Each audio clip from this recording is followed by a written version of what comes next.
Hello friend, MS horror story YouTube channel में आपका स्वागत है।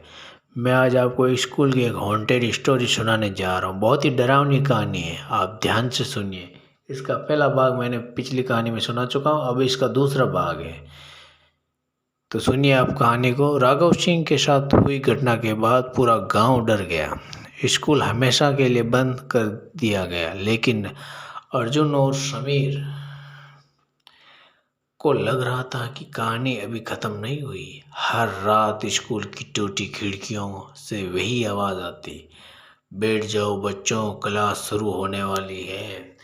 एक दिन अर्जुन को स्कूल की पुरानी लाइब्रेरी में मीरा मैडम की डायरी मिली। डायरी के आखिरी पन्ने पर लिखा था, स्कूल के नीचे एक कमरा है जहाँ सच दफन है। उस रात दोनों टॉर्च लेकर फिर स्कूल पहुंचे। तेज बारिश हो रही थी, बिजली चमकती ही पूरा स्कूल डरावना दिखाई देता है। वे पुराने स्टोर के रूम में पहुंच जाते हैं। वहां फर्श पर लोहे का एक बड़ा दरवाज़ा था। जैसे ही उन्होंने उस खोला, नीचे से बर्फ जैसी ठंडी हवा आई। दोनों सीढ़ियां उतरकर तहखाने में पहुंचे। दीवारों पर बच्चों के पुराने नाखून लिखे थे, कुछ जगहों पर नाखूनों के निशान भी थे। तभी समीर की टॉर्च लेकर फिर स्कूल पहुंचा। तेज बारिश हो रही थी, बिजली चमकती ही पूरा स्कूल डरावना दिखाई देता है। वे पुराना स्टोर रूम में पहुंचे। वहां फर्श पर लोहे का एक बड़ा दरवाज़ा था। जैसे ही उन्होंने उसे खोला, नीचे से बर्फ जैसी ठंडी हवा आई। दोनों सीढ़ियां उतरकर तहखाने में पहुंचे। दीवारों पर बच्चों के पुराने नाखून लिखे थे, कुछ जगहों पर नाखूनों के निशान भी थे। तभी समीर की टॉर्च एक कोने पर पड़ी। वहां कई पुराने स्कूल बैग और टूटी कॉपियां रखी थी, और बीच में मीरा मैडम की फोटो। अचानक पीछे से दरवाज़ा धड़ाम से बंद हो गया। पूरा तहखाना अंदर डूब गया। फिर वही आवाज़ गूंजी, सच जानना चाहते हो? धीरे धीरे अंदर में दर्जनों धुंधली आकृतियां दिखाई देने लगी। वे उन बच्चों की आत्माओं थी जो सालों पहले रहस्यमय तरीके से गायब हुई थी। मीरा मैडम की आत्मा सामने आई और बोली, राघव अकेला नहीं है था। इस स्कूल में बच्चे की तस्वीर होती थी। अर्जुन और समीर के पैरों तले ज़मीन खिसक गई। मीरा मैडम ने उन्हें दो बच्चों को बचाने की कोशिश की थी, इसलिए उन्हें मार दिया गया। तभी तहखाने की दीवार पर लाल अक्षरों में अपने आप लिखा उभरा, बाकी लोग अब भी जिंदा है। अचानक ऊपर स्कूल की घंटी बजने लगी, टन टन, और फिर किसी आदमी की भारी आवाज़ आई और सब डरने लगे कि ये क्या हो गया है। तहखाने के ऊपर से आती भारी आवाज़ सुनकर अर्जुन और समीर घबरा गए। वो डर के मारे कांपने लगे। कदमों की आवाज़ धीरे धीरे सीढ़ियों के पास आने लगी। ठक ठक ठक। मीरा मैडम की आत्मा अचानक उनके सामने प्रकट हुई। उन्होंने फुसफुसाकर कहा, छिप जाओ। वहाँ लोग वापस आ गए। दोनों पुराने लकड़ी के बक्से के पीछे छुप गए। तभी तहखाना का दरवाज़ा खुला। तीन आदमी टॉर्च लेकर नीचे उतरे। उनके चेहरों पर काले कपड़े बंधे थे। एक आदमी बोला, किसी ने यहाँ आने की हिम्मत कैसे की? दूसरा आदमी दीवार पर बने पुराने निशानों को देखकर डर गया। मैंने कहा था ये जगह छोड़ दो, यहाँ कुछ भी ठीक नहीं है। अचानक तहखाना की सारी लाइटें अपने आप जल उठी। दीवारों पर बच्चों की परछाइयाँ दिखाई देने लगी। ठंडी हवा पूरे कमरे में घूमने लगी। तीनों आदमियों डर कर पीछे हटने लगे। तभी मीरा मैडम की आत्मा वह हवा में दिखाई दी। उनकी आंखें लाल चमक रही थी। उन्होंने जोर से कहा, तुम लोग बच नहीं पाओगे। दोनों डरने लगे, कांपने लगे। दोनों ने कहा, अब क्या करें? अचानक बच्चों की आत्माएं चारों तरफ उन आदमियों पर घेरने लगी। कमरे में डरावनी चीख गूंज उठी। अर्जुन और समीर कांपते हुए सब देख रहे थे। तभी एक आदमी भागने की कोशिश करने लगा, लेकिन तहखाने का दरवाज़ा अपने आप बंद हो गया।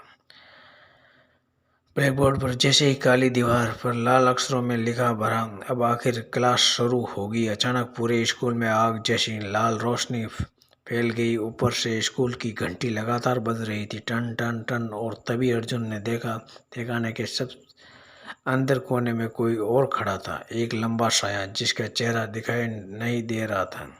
मीरा मैडम की आत्मा अभी उसे देखकर पीछे हट गई। धीरे धीरे वह साया आगे बढ़ा और भारी आवाज़ में बोला, ये स्कूल मेरा है।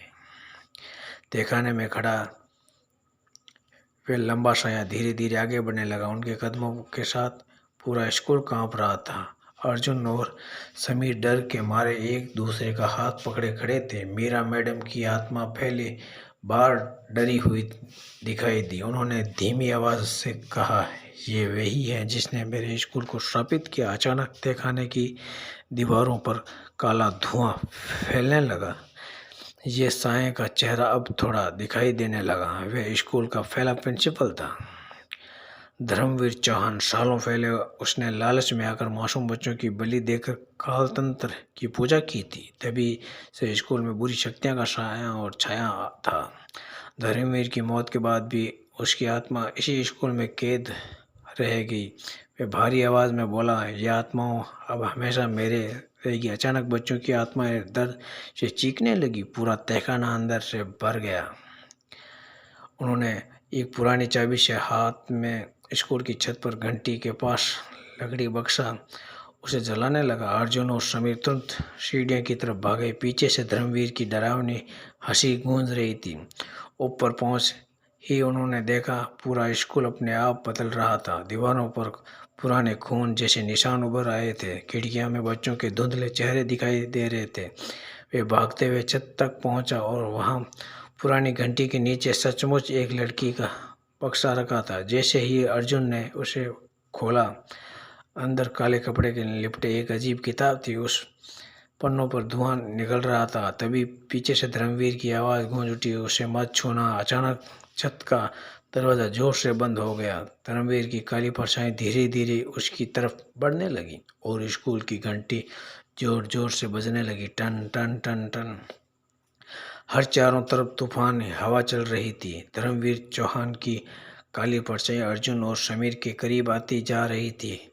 उसकी लाल चमकती आंखें अंधेरे में आग जैसी दिख रही थी। अर्जुन के हाथ कांप रहे थे, लेकिन उसने मीरा मैडम की दी हुई चाबी कसकर पकड़ रखी थी। तभी काली किताब अपने आप खुलने लगी। उसके पन्ने तेजी से पलटने लगे। हर पन्ने पर अजीब फुसफुसा हो रही थी, आत्मा की आज़ादी नहीं होगी। समीर डर कर पीछे हट गया, लेकिन तभी मीरा मैडम की आत्मा छत पर प्रकट हुई। उनके चारों तरफ हल्की सफ़ेद रोशनी चमक रही थी। उन्होंने जोर से कहा, उस किताब को ख़त्म करो। धर्मवीर गुस्से से चीखा, नहीं। अचानक पूरा आसमान काल बादल जैसा भर गया। छत की घंटी अपने आप बजने लगी, टन टन। पूरा डर का माहौल हुआ। अर्जुन ने हिम्मत करके किताब को पुराना लोहे के दिए की आग में फेंक दिया।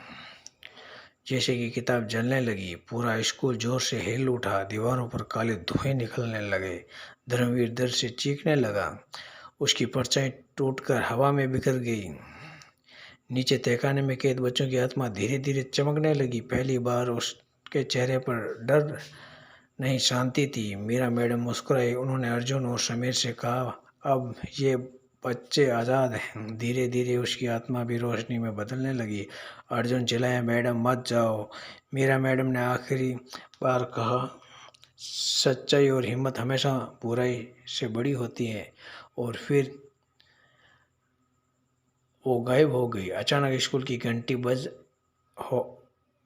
हो गई। अचानक स्कूल की घंटी बजना बंद हो गई। पूरा स्कूल शांत हो गया। अगली सुबह गांव वाले वहां पहुंचे। पुराना स्कूल अब बिल्कुल सामान्य दिखाई दे रहा था, लेकिन ब्लैक बोर्ड पर सफ़ेद चौक से एक आखिरी संदेश लिखा था, क्लास खत्म हुई, धन्यवाद बच्चों। ऐसी ही कहानियाँ सुनने के लिए मेरे चैनल को लाइक, शेयर एंड सब्सक्राइब कीजिए। मैं आपको ऐसी कहानियाँ सुनाता रहूँगा। Thank you friend. धन्यवाद।